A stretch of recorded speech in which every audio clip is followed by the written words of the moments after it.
Okay, so first of all, anybody have any questions about homework or anything? Yep. Like, if one, like the force is directly on the spring. Oh, yeah. How would you do that in a free body diagram? Can I see the picture?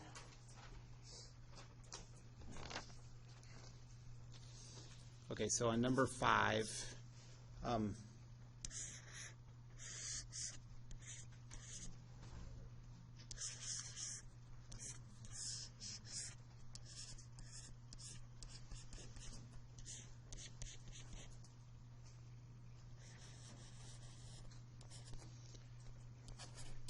have a 30 Newton force on that spring. And this is 3 kilograms, 5 kilograms. This one has a spring constant of 250. This one has a spring constant of 200.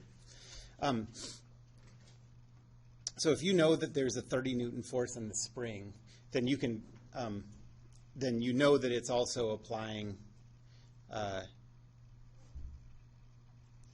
So you know that that spring is applying, well, okay. So let's draw a free body diagram of the 3 kilogram.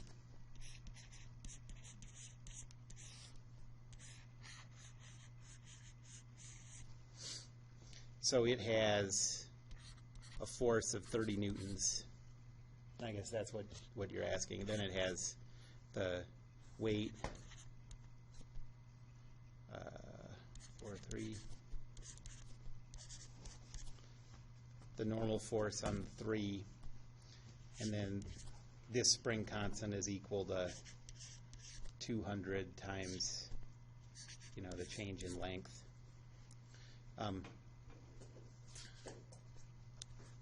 This one is equal to 250 times the change in, I guess I'll call this L1, call this one L2. And then go from there. Okay. Any other questions? Yep. 9. Oh, can I see those again? Is 9 on that one? Okay. 9.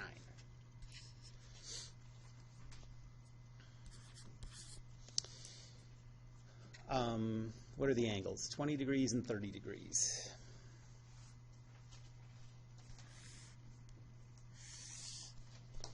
So this angle is 20. This angle is 30. And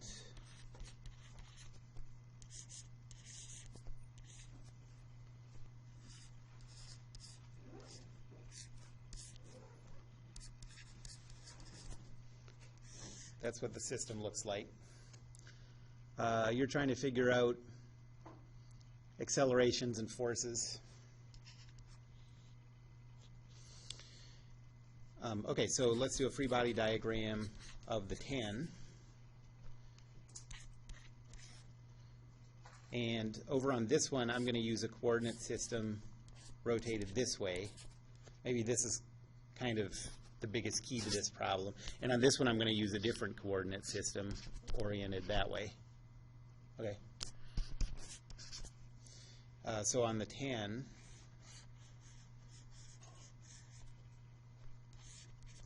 there's a weight of 98.1.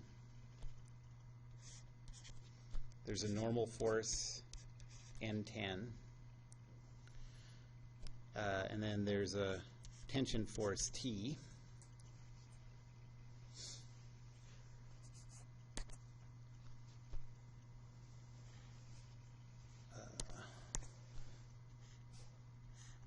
So to think about how to represent this weight force, this dotted line here, can you see where my cursor is? No. This dotted line is at 270 degrees, so the weight force is short of that by this angle, so 250. So Newton's second law says 98.1 times the cosine of 250, 98.1 times the sine of 250,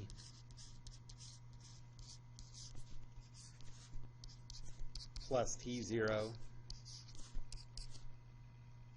plus 0 and 10 is equal to the mass, 10, times the acceleration that we know is in the x direction. Okay, this, I used the positive 98.1 there. Does that make sense why that is?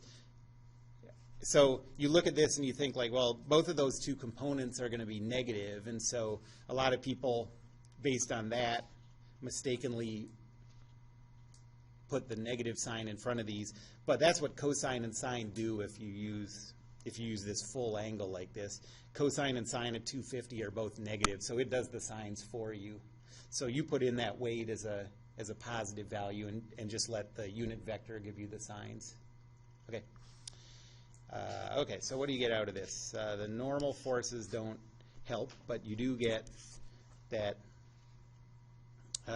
What's 98.1 times cosine of 250?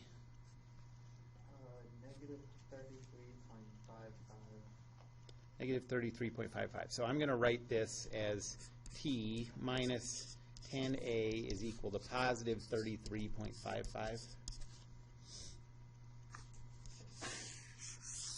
Bless you.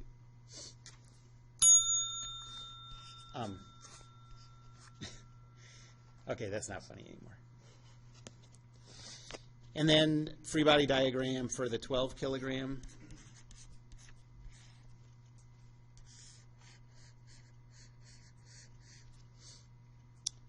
You have a weight of 117.7. And you have a normal force N12. And then the tension force is the same as it was on the other one. So that's still T.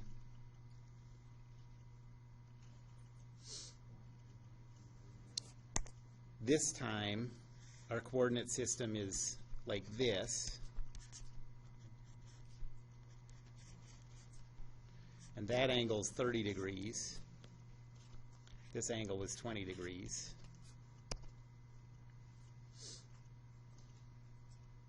And so Newton's second law says negative T0 plus 0 N12 plus, what's the angle for this 117? Right. So, yeah, 300, right? So 117.7 times cosine of 300 sine of 300. And that's equal to 12 times. Okay, so now what's the relationship between these accelerations? What's going to happen to, if this has a, think of it this way, if this one has a acceleration in its positive x direction, what's going to be the acceleration of this one? It's going to be in, well, actually, in this case, so if you look at the picture and look at the coordinate systems we're using, if the 10 is accelerating in the positive x direction, the 12 is also accelerating in its positive x direction. You see that? Like, think, if the 10 goes an inch in its positive x direction, how far does the 12 go in its positive? How far does it go? Where does it go? An inch in its positive x direction. And you can think about those that way because you're just taking derivatives to go from position to velocity to acceleration, and those are linear operators. So whatever that relationship is between the position change is the same thing as the as the relationship between the accelerations. Okay, so this is 12 times A0. And so equation 2 for this system says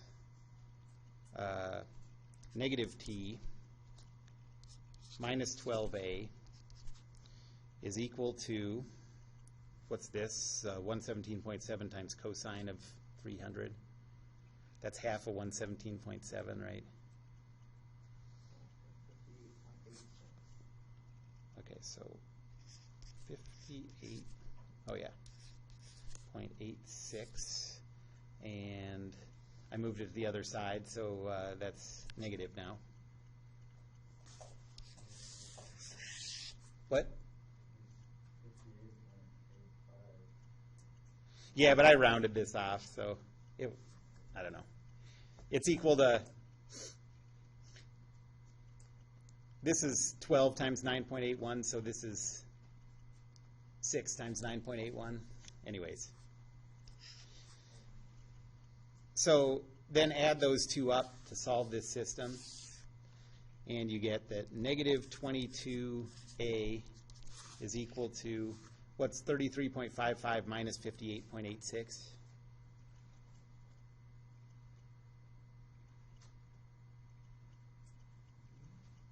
I'm adding up the two equations in this system.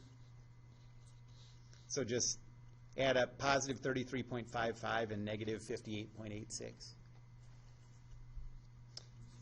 You can solve that system however you want.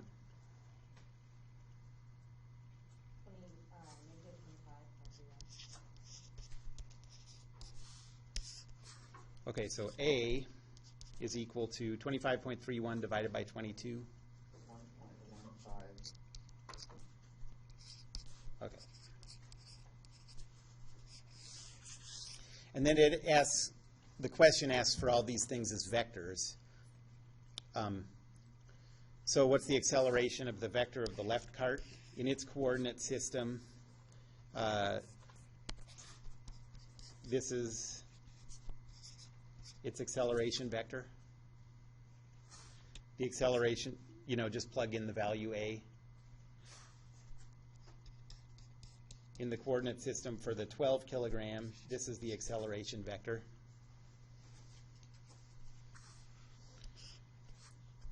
And then for the force vectors, well, I guess, so let's solve for T.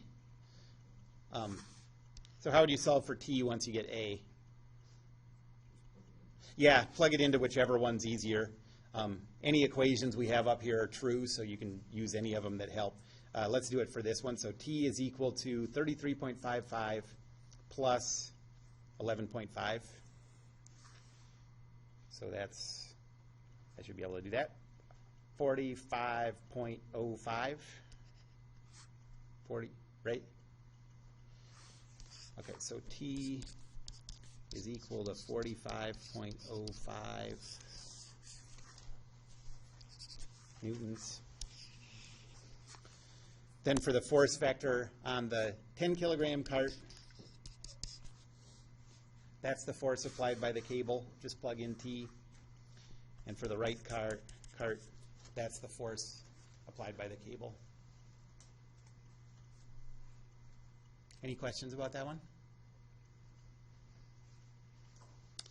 Okay, so in all of these where you have multiple bodies, you have to come up with the relationship between the acceleration directions and the acceleration magnitudes. And the way to do it is to just think of one of them moving, like the first one, just call that A0 or whatever. Then think about that one moving in the positive A direction, an inch, whatever, an inch, a foot. What happens to the other one if you do that? If you move this one an inch in the positive x direction to its right, this one has to go an inch in the positive direction to its right. And that tells you the relationship between the accelerations too. Okay. In the ones where one's rolling and one's hanging down, like there's a pulley problems like this. If you move this one an inch to its right, it moves this one an inch in the negative y direction, and so that's the relationship between the accelerations. This one you write is a0. This one you write is 0, negative a.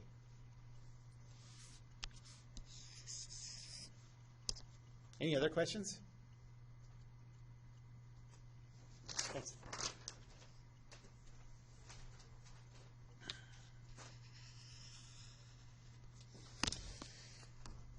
All right, so now we're done talking about Newton's laws.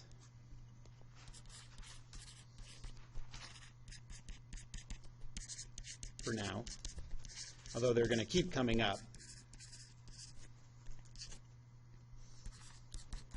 And we're starting conservation laws. And there are two conservation laws we're going to be dealing with.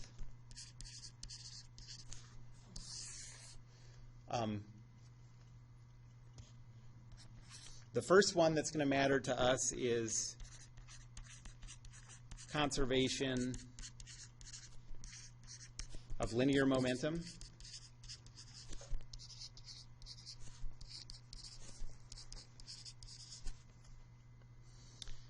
And the second one, the more important one, is conservation of energy. And this idea of conservation of energy is one of the really key ideas in, physics, all of science, I guess. For these to be useful, you have to be able to recognize what kind of problems they're going to come up in. Conservation of linear momentum is only going to be useful for two types of things: collisions and explosions.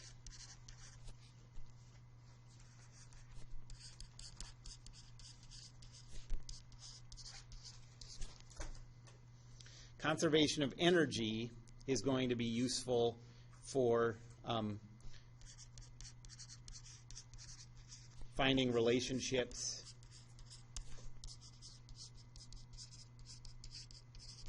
between position variables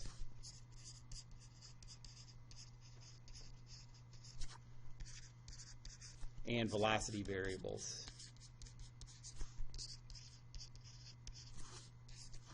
So what we want to get to, after we've talked about these techniques, is you want to get to this point where it's just an automatic connection. You see a problem where it asks what happens after an explosion or when two trucks hit each other or whatever, and just immediately you think, most likely this is going to be a conservation of momentum problem.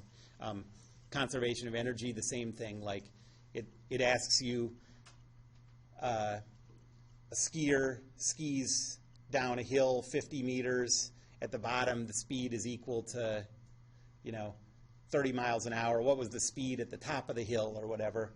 That's a relationship between positions and velocity stuff.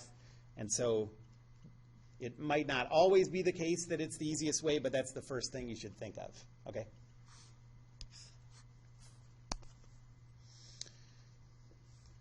Okay, so first we're going to talk about linear momentum. So the first one, linear momentum and conservation of linear momentum.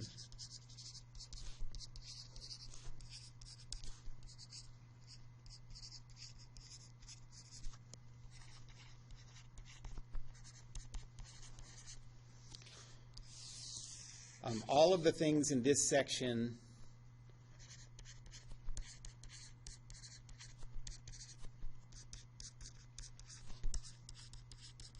are just rearrangements of Newton's second law. So there's nothing new here, but sometimes this new format can be helpful in certain problems.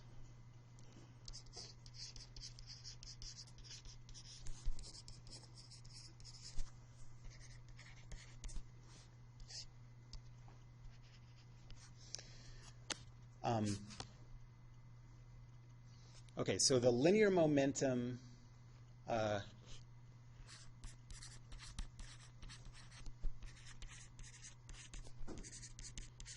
And it's always denoted as a lowercase p. I'm not sure what the p is, probably some kind of Latin thing or whatever. Linear momentum p is equal to an object's mass times its velocity vector.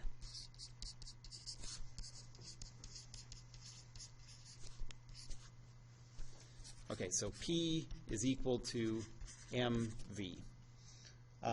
And so there's two things to notice here. First, momentum is a vector quantity.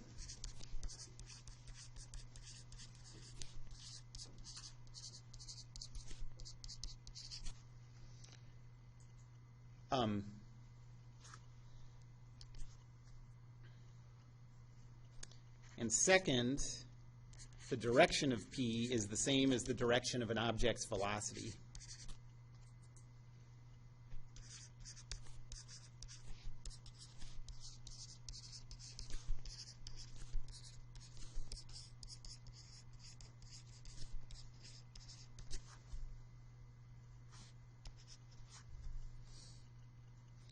And actually, let me put these last two under here, too. It's sort of the same kind of thing.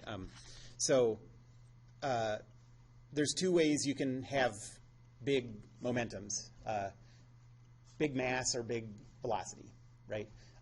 You can have a big momentum for a small object if it's moving fast enough, or a big momentum for a slow object if it's big enough. So you can get a big absolute value of momentum by having something very fast or very massive.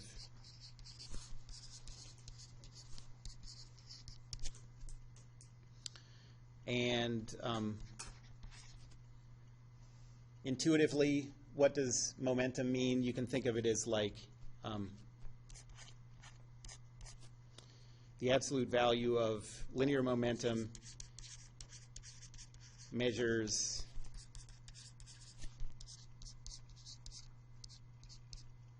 how likely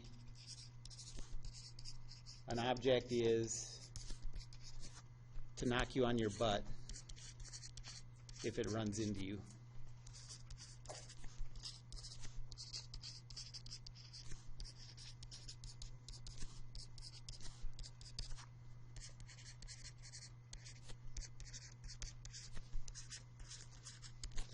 Okay, so like a football team, what they look for in a running back, especially a running back for short yardage situations where they're close to the end zone, they look for somebody who can generate a lot of momentum.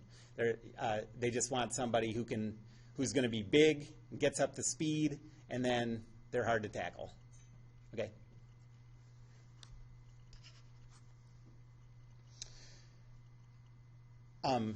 Okay, so here are some examples.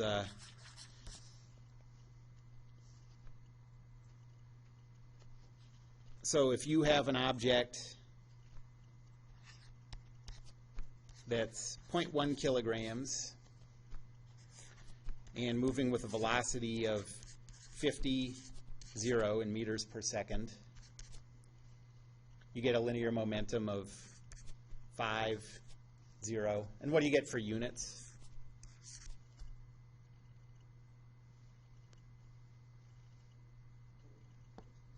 Yeah, kilogram meters per second. And then you can have a much bigger mass. And it can be moving more slowly.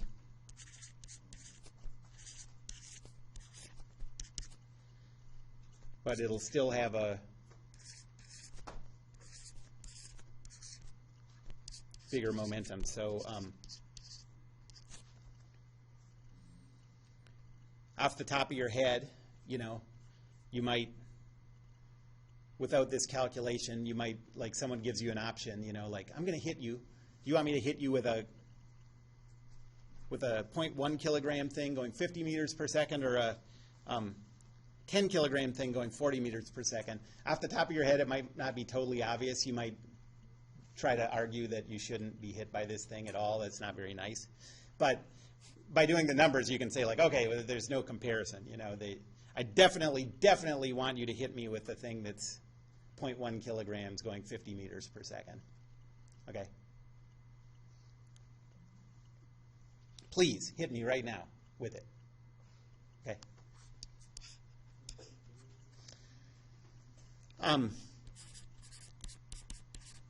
Units of linear momentum.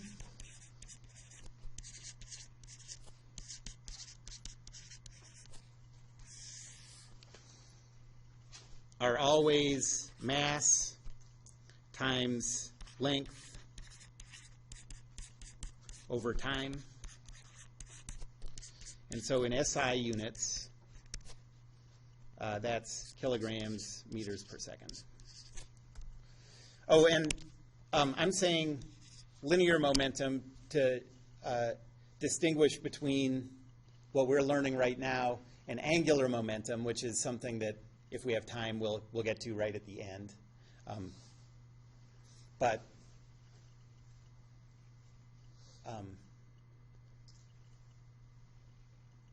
yeah.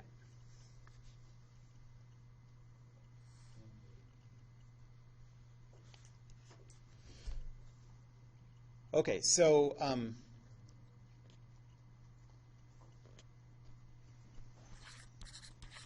one key fact about linear momentum is that if you take the time derivative of linear momentum,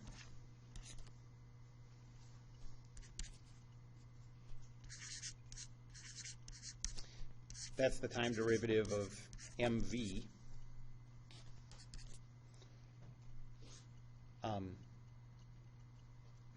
and so if the mass doesn't change, which is almost always the case, then this is equal to mass times the time derivative of the velocity, which is equal to mass times acceleration. And actually, we tend to use Newton's second law, saying the net force is equal to the mass times the acceleration vector, but the original writing of Newton's second law said that the net force was equal to the time derivative of the momentum. So this is how momentum connects to Newton's second law. Okay? So the original form of Newton's second law said that the net force was equal to the time derivative of the momentum. Okay, and so I said at the beginning that the two big equations that we're going to have for momentum are both derived from Newton's second law, and this is how they're derived. Okay, so this connection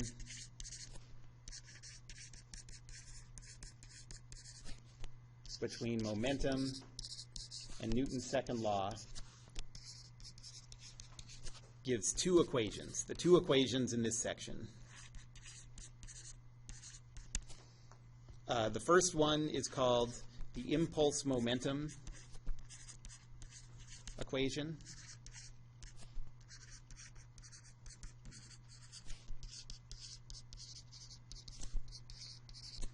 And the second one is called conservation of linear momentum.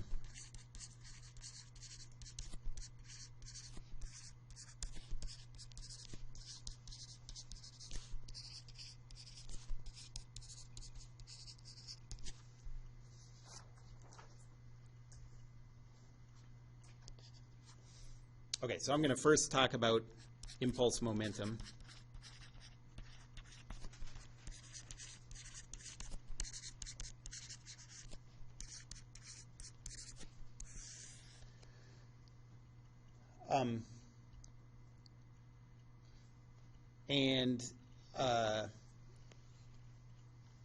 This equation is going to be useful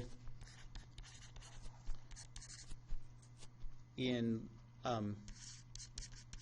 short duration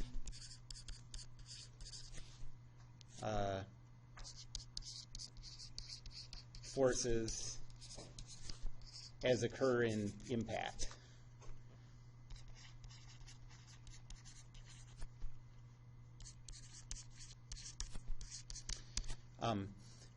This is one that you'll use if you're only trying to figure out something about a single object in an impact. The conservation of linear momentum equation you'll use when you want to know something about two objects that are colliding. So you'll use this, well, I'll leave that off. All right, so first I have to define impact. Impulse, sorry. Okay, so impulse is equal to the integral from some time t1 to some time t2 of the force as a function of time dt. So if you plot F versus T,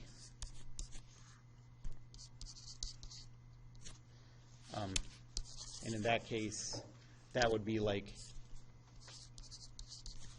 one dimension of the force. You could do this for the x component or the y component.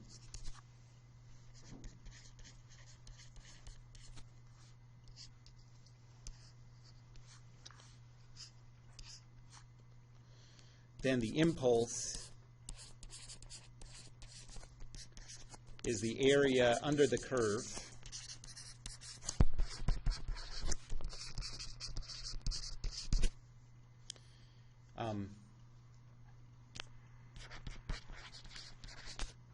from T1 to T2.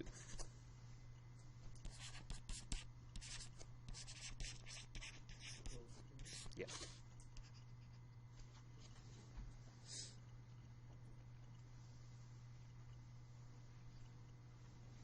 Okay, so as an example, say that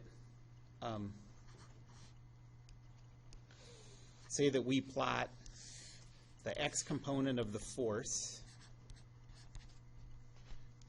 versus time, and it follows a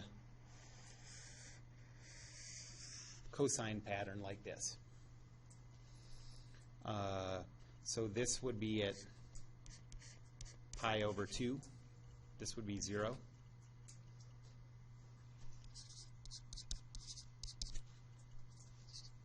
So if this is in seconds and this is in newtons, what's the impulse in the x direction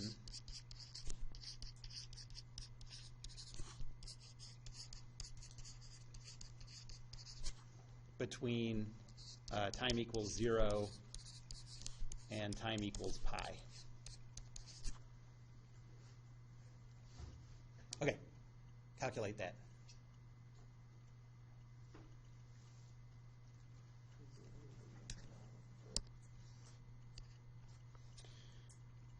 The impulse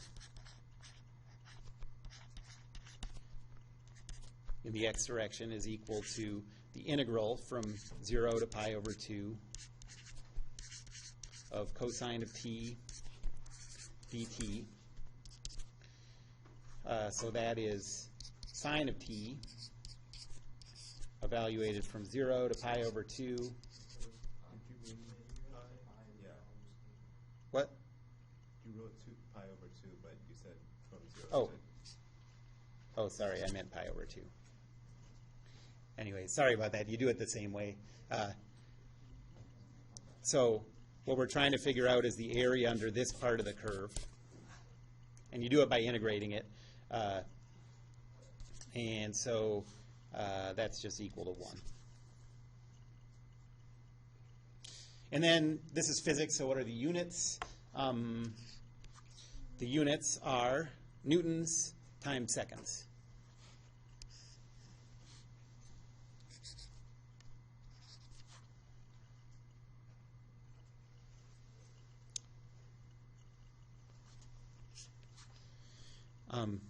So units of impulse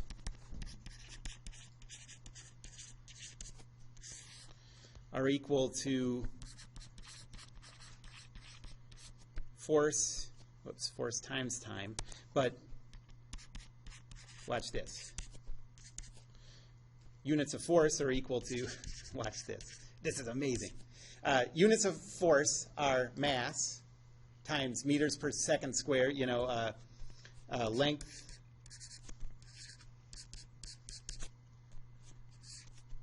over time squared. So that's the units of force times time. That cancels with that, and you end up with mass times length over time. And so SI units are equal to kilograms meters per second. And the key is that that's the same units as momentum.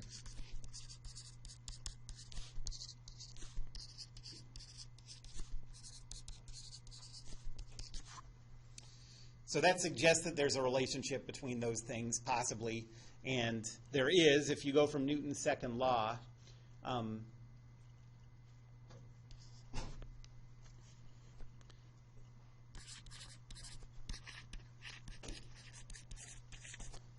So you can derive a relationship between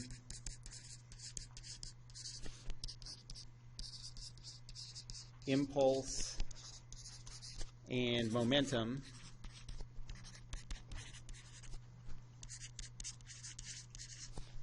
from Newton's second law. So if you start with F equals ma,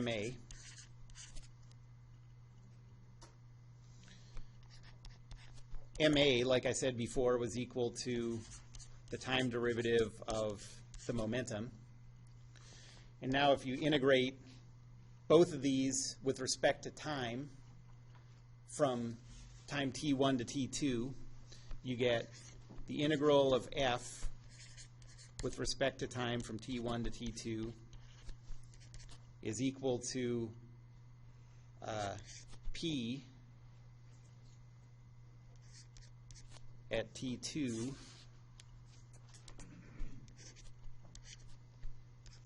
minus p of t1. You did it equal sign, but make it minus. That should be minus, yeah. Thanks.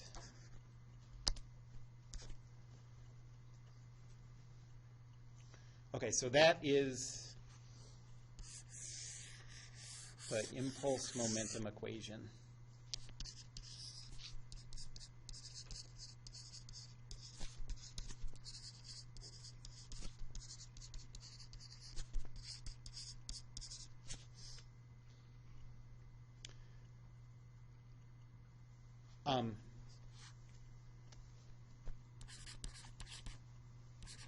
And it's useful if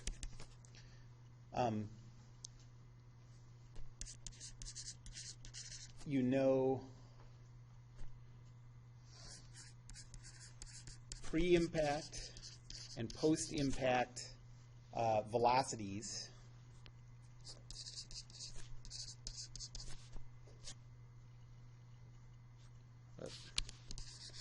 pre-impact and post-impact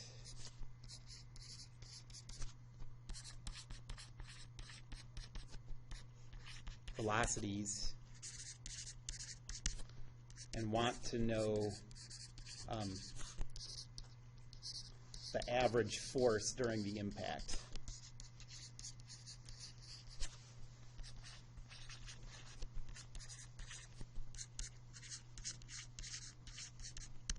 Okay, so that's what we're going to use it for.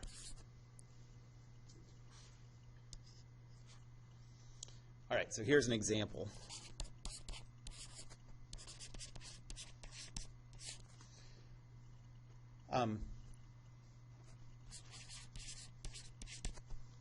A baseball, this is the regulation mass of a baseball. the mass is equal to 0.145 kilograms.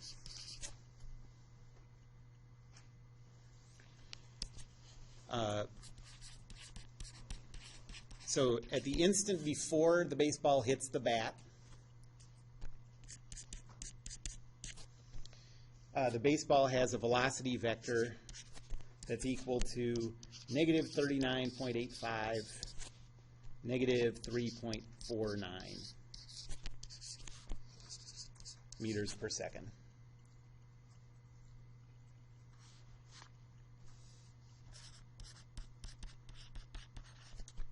And immediately after the hit, it's moving 50 meters per second at an angle 30 degrees above horizontal.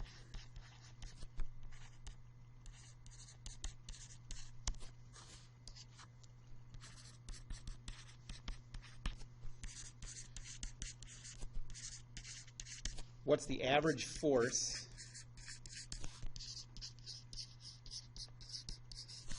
applied to the ball by the bat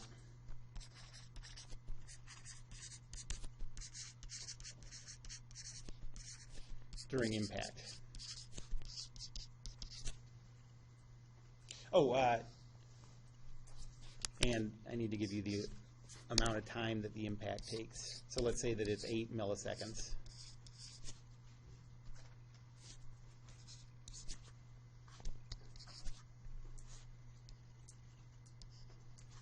Okay, so here's what it looks like. Before the impact, you know, the bat's going this way, the ball's coming in like this at 40 meters per second with that velocity vector.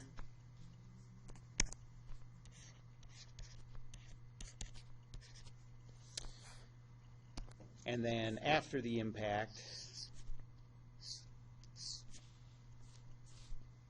the ball is traveling that way at a 30-degree angle. This is 50 meters per second. This angle was 5 degrees.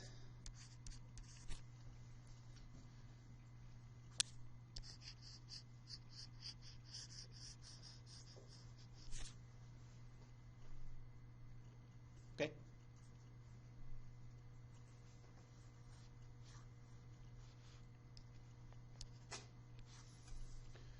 So anybody have any idea how to do this?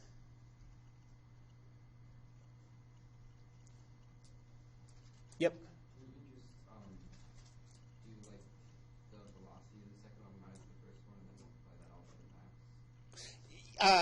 Multiply by the, so Each momentum is like mass times velocity. that's right. Yes. So yes, you can. That's how you would calculate the change in momentum. That's exactly right. And then to calculate the average force, we're going to just assume that this is a constant function over those 8 milliseconds, and we're going to set it equal to that change in momentum.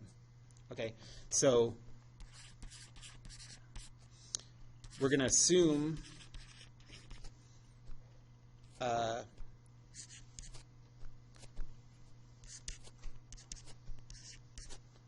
fx is equal to, you know, some constant, and fy is equal to a different constant. So in other words, if this is fx over time, here's 8 milliseconds, we're going to assume that this graph looks like this, where that's the impulse.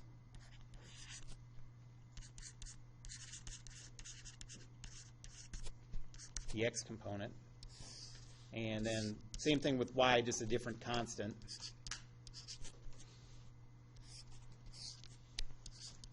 So that constant is C2.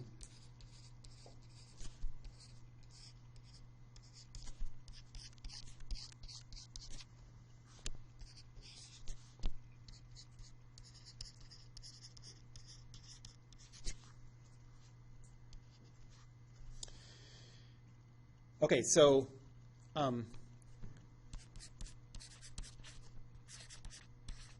the impulse x component is the integral from 0 to 0.008 of just a constant dt, and that's just equal to 0.008 c1. And so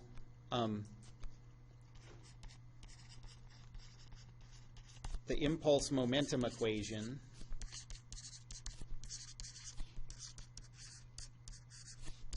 for x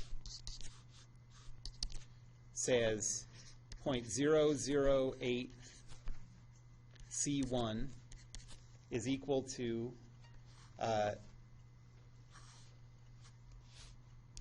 well, let's calculate the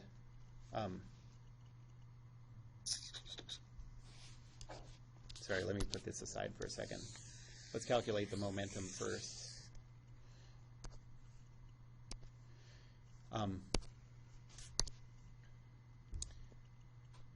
So the x momentum at instant 2 is equal to the mass of the baseball times the x component after the equation, which is going to be 50 meters per second times cosine of 30.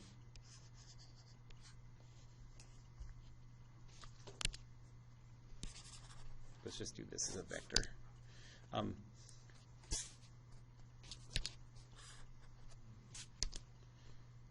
So at instant 2, that's going to be 50 meters per second times cosine and sine of 30.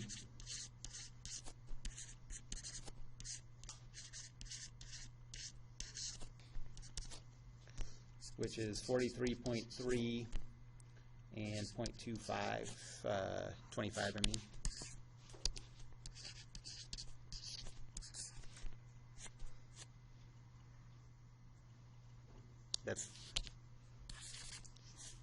That's the velocity.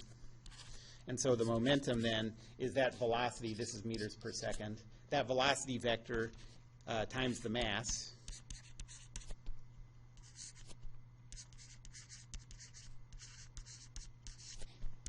Can someone multiply that out for me? Oh, maybe I have that.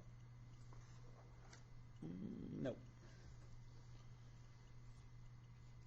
So what do you get if you multiply the mass of the baseball times its velocity after the collision?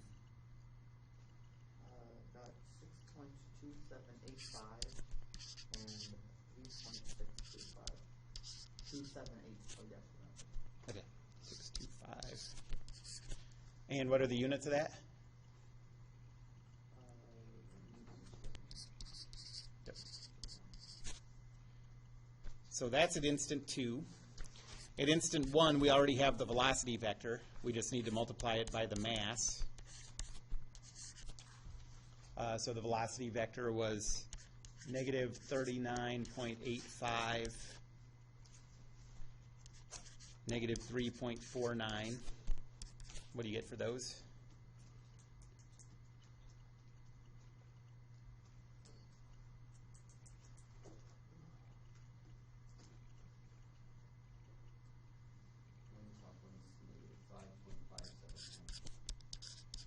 Okay.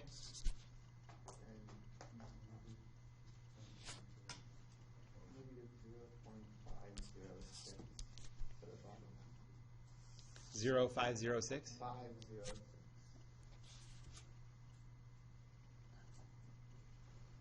0.506. 0.506. Okay. No, it's 0.506.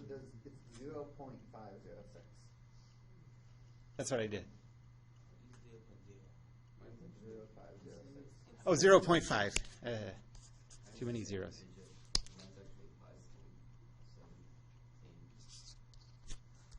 And that's negative. Okay. Okay.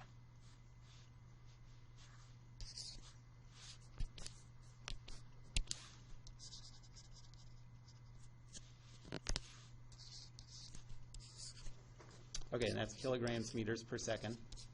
So now we can use, Bottom -6, one negative is 2. thank you. All right, so now we can do the impulse momentum equation for x. This is the impulse in the x direction. The difference in momentums in the x direction is 6.279 minus 5.578. Solve for C1, and you get that C1 is huge. Something like 10,394.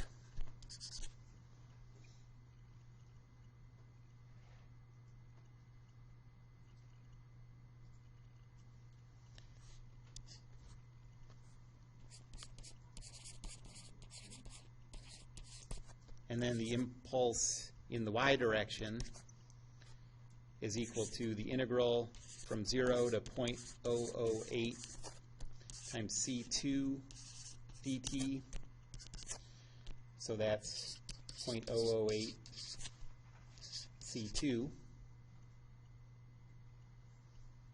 Yep.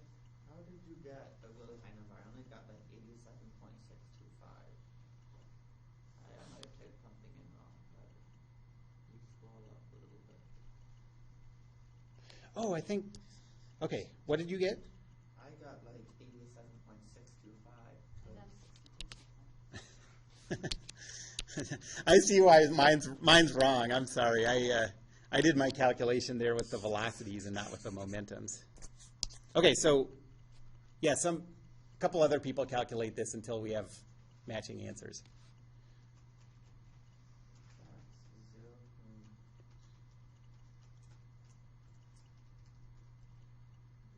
Yep. I got 87. Shouldn't it be P2 minus P1, so it would be positive? Oh yeah. Ah. It's still not going to be that. So now it's 1482.125. Okay.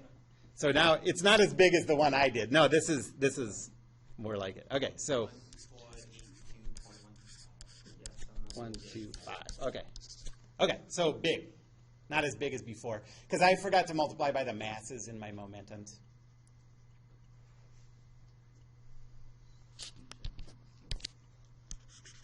It's the only time it's ever happened. Okay, so now the y impulse, 0.008 C2, is equal to the y component difference in momentum, so 3.625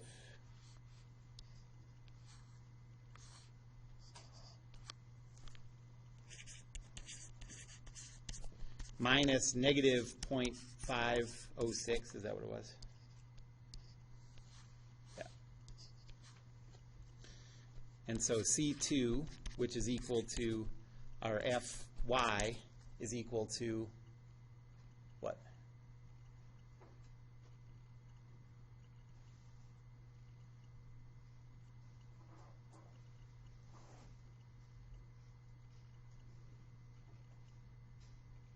I got 516.375.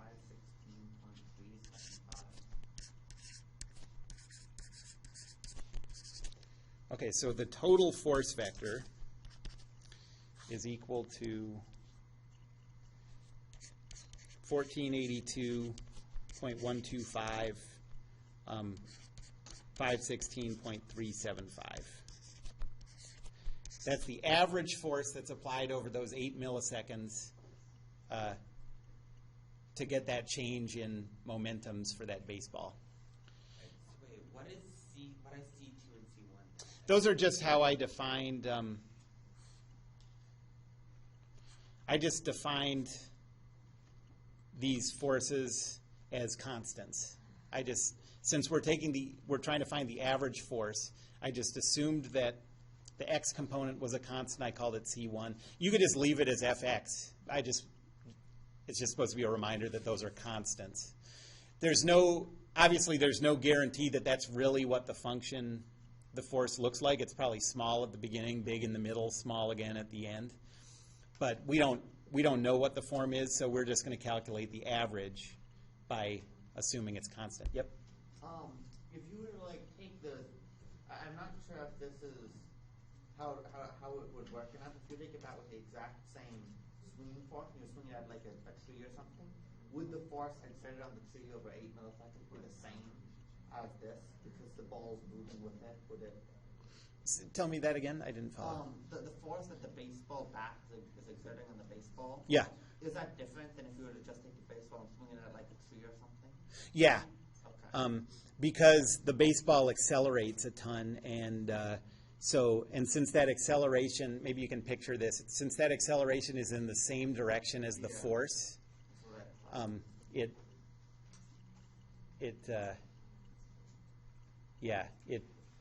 reduces the force significantly. So yeah, you'd get a way bigger force if you swung the same intensity at a tree. Wouldn't the difference in the force, though, just be the mass of the baseball times its total, times its... Probably something like that. Yeah, I can't exactly picture, but yeah, that's probably the right kind of thinking.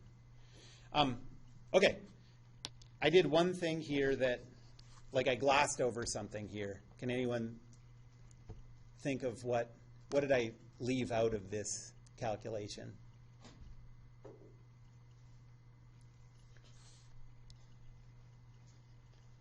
Well, what I really calculated was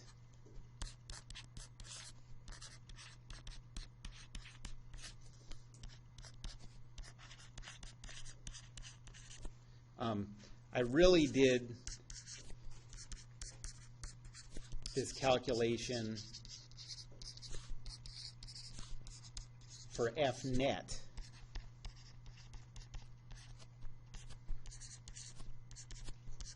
Not the force on the baseball by the bat.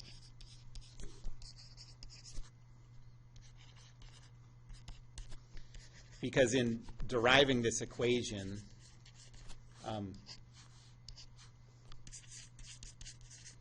it's derived from Newton's second law, which says that the net force is equal to d dt of the momentum. So I didn't really calculate the average force applied by the bat. If we draw a free body diagram of the ball,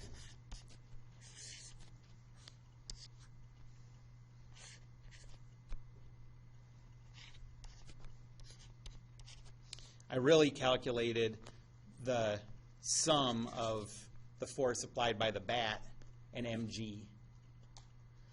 Usually in these problems, though, it's reasonable to just calculate that net force and not worry about the other one. And why is that? Why would it be reasonable to leave out the weight in this? Yeah, exactly. Like if you look at the magnitude of these impact forces, the way they usually occur, we have a force magnitude that's equal to over 1,500 newtons, whereas mg is equal to what 1 newton, right? About 0.1 times 10. And so as an approximation for these impacts, you can leave out the weight.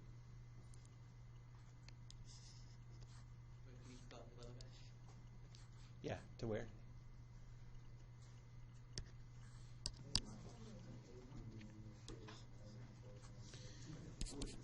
Okay, so that simplification is usually reasonable. In this class, you'll be able to make that approximation every time.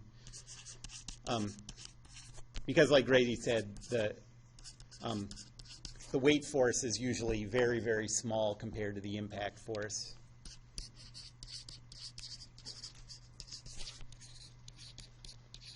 You could put the weight in there. You just have to do the integral of the weight too and whatever. It's usually not. It doesn't really help your understanding of the problem.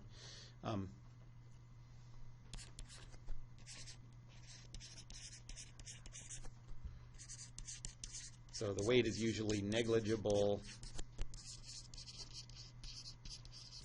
compared to the impact force.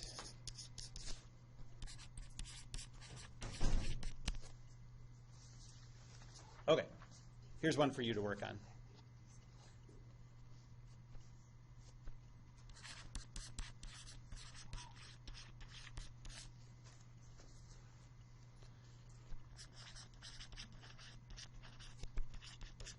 A rubber ball with a mass of 0.10 kilograms hits the ground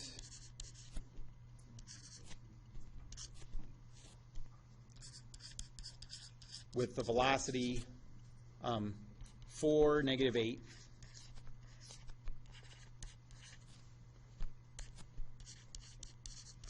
And it leaves the ground with a velocity of 3, 7.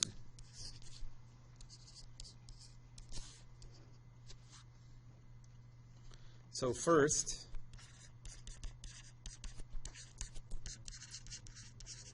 what's the impulse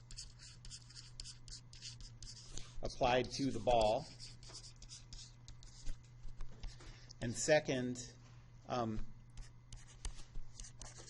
if the impact takes 0.05 seconds, what's the average force vector applied to the ball? Okay.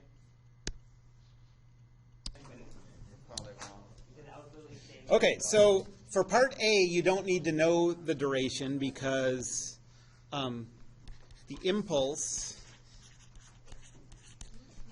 is equal to the change in momentums.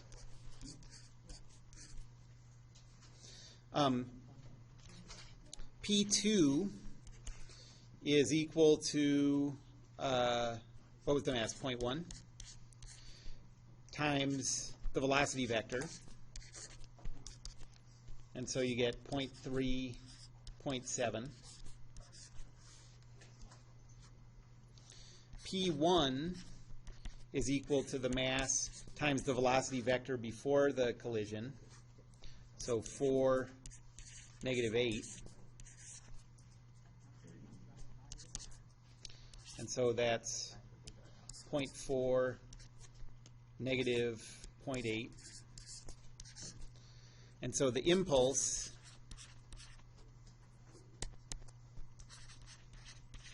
is equal to 0.4, -0.8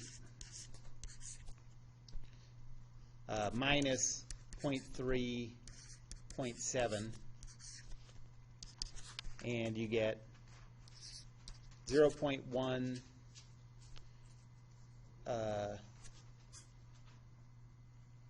what did I do? I did these backwards. Sorry. Hold on.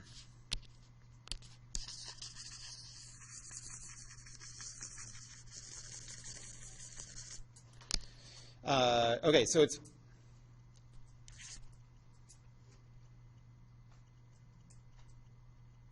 yeah, 0.3, 0.7 minus 0.4, -0.8. And so that's equal to -0.1, +1.5,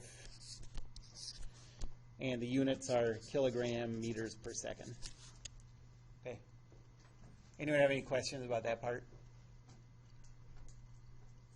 Okay, good.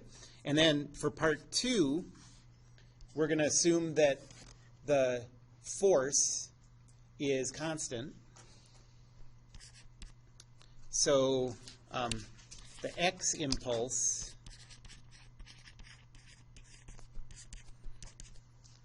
is equal to, I'll just write it as fx dt, going from 0 to 0.05, and then we'll assume that this is a constant.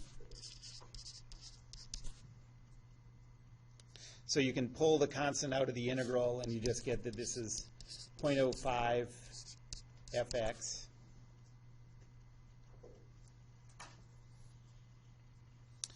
And so 0.05 Fx is equal to negative 0.1.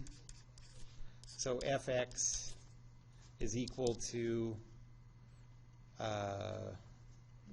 what's that, negative 2?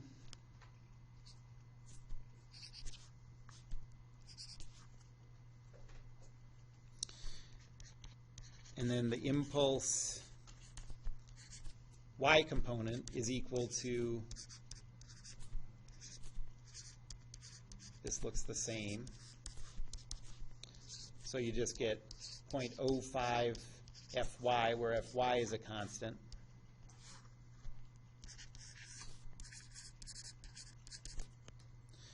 And so 0.05 Fy is equal to 1.5. And so Fy is equal to 30. Is that right? 30 newtons.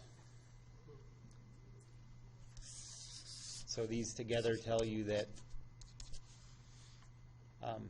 the average force is equal to negative 2, positive 30. So again, that's not technically the average force applied by the ground. That's really the average net force. If we wanted to be real careful about it, we could have separated it out into a weight force and a ground force. But usually this impact force is a lot bigger than the weight. And in this case, what would the weight be? It'd be like 1 Newton in the negative y direction compared to 30. So it doesn't make that much difference. Any questions about that? Yeah. When will we know when we have to actually calculate specifically enough to include the weight? In impulse problems, you can always leave it out. Okay. Yep. Because the only time impulse momentum equation is useful is when you're dealing with impacts over short. Otherwise, if you're dealing with a long impact, finding the average force really is never that helpful.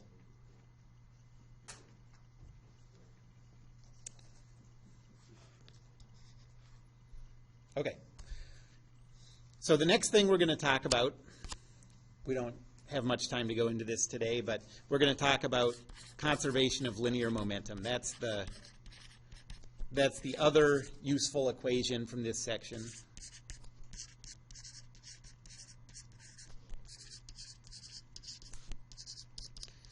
And this also comes from Newton's second law. And this equation is useful for determining the velocities of objects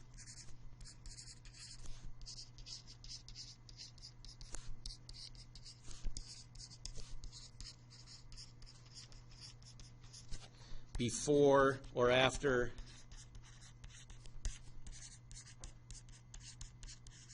collisions or explosions.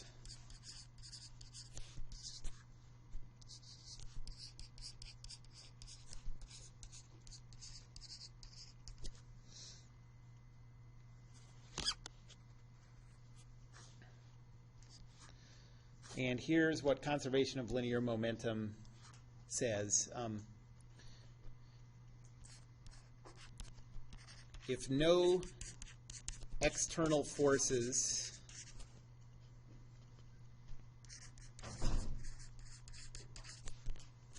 and actually I should say it doesn't have to be external forces. It just has to be a zero net force. So if there's no external net force acting on a system of objects,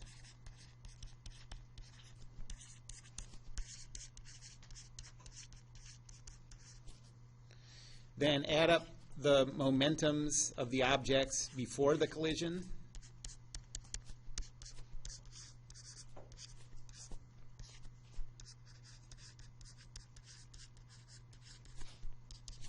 and it's equal to the sum of the momentums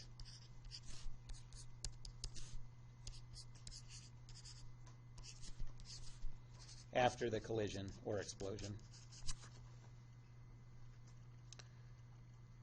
You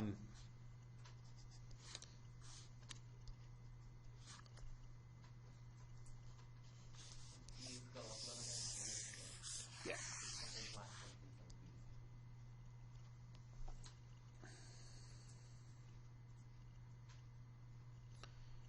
piece. And one thing to notice about this is, so when you're dealing with a system of objects, they can be banging into each other and whatever. They're a system.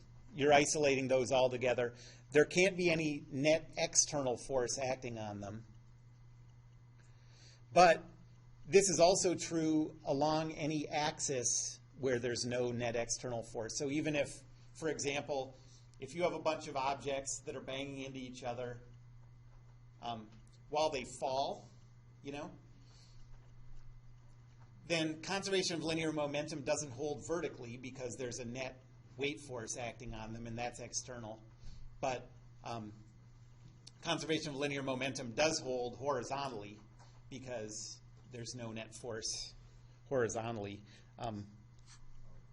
Okay, so the thing to notice here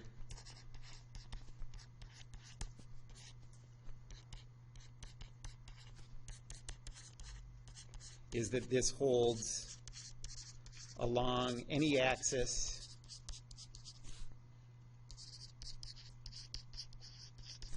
where no net external force is applied.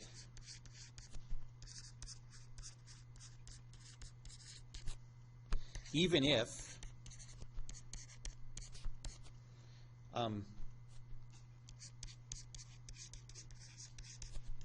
there are net external forces along other axes.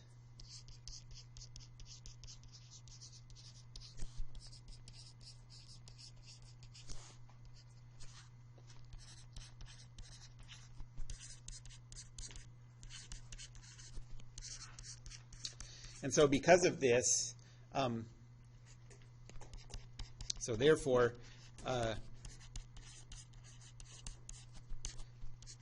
do these problems from a top-down view.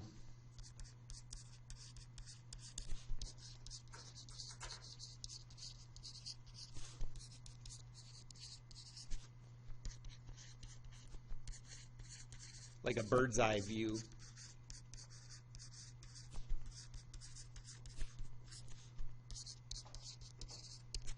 Then you never have to worry about gravity. Okay?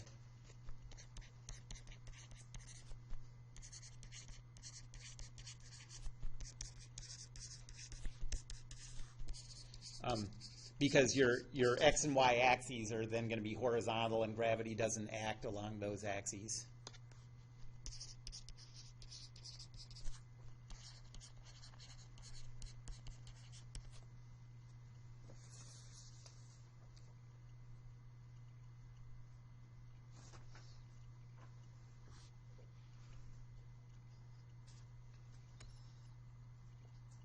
Okay, so let me do a quick example.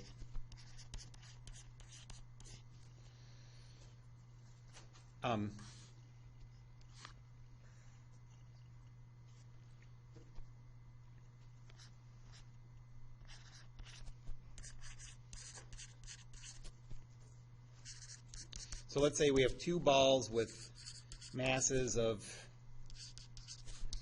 0.2 kilograms. Immediately before they collide,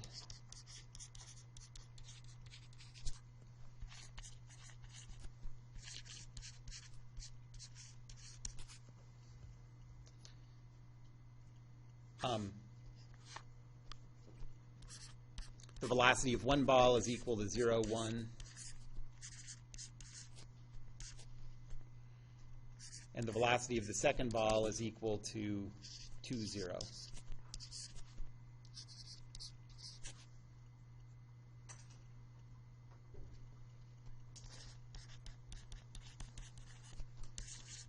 immediately after the collision, v1 is equal to 1, 1.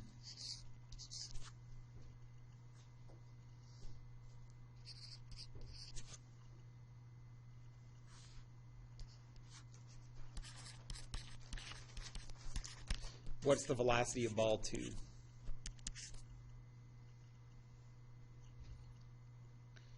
So conservation of linear momentum looks like this.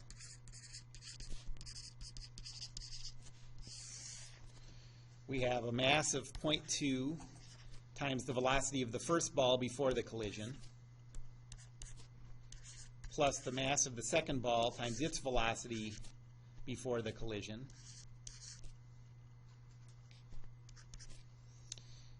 And that's equal to the mass after the collision. That's equal to the mass of the first ball times its velocity plus the mass of the second ball times its velocity. Can we solve that? Yeah, because this gives us two equations and we have two unknowns, so that's solvable. The first equation says 0.2 times 2, so 0.4 is equal to 0.2 plus 0.2 Vx. And the second equation says 0.2 is equal to 0.2 plus 0.2 Vy. So this one says Vx is equal to 1. And this one says Vy is equal to 0. So the velocity of the ball after the collision is equal to 1, 0.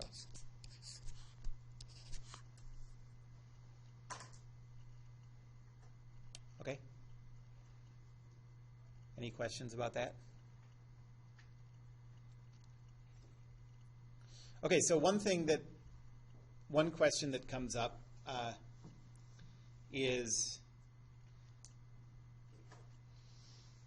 the way I made this problem. I gave you information before the collision and a little bit of information after, and it'll let us calculate the rest of the information after.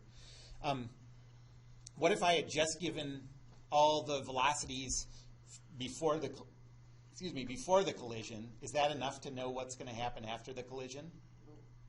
No, mathematically it's not enough. We'd have too many variables and not enough equations.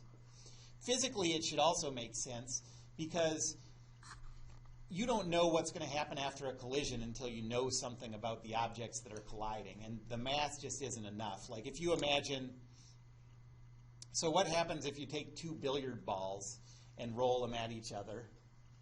They bounce off in a certain way, right? What if now you take a billiard ball and a Ziploc bag full of pudding that has the same mass and slide them together?